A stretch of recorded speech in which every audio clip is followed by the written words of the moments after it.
Hello everyone, let me show you a common Google Ads mistake. I am searching from Bangladesh. You can see this. My location is Bangladesh. Suppose now I write a keyword. This is a very popular keyword, plumbing service in USA.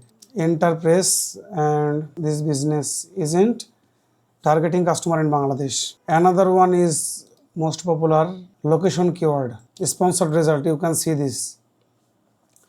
If someone clicks this ad, the advertiser pay for that click. That's wasted budget because the visitor isn't part of the ideal target market. With the right location, this ad should appear here to all. When location targeting is configured correctly, only people in the intent services area see the ad. Better targeting means fewer wasted clicks, more qualified traffic, and a better return on your ad spend. Think about that.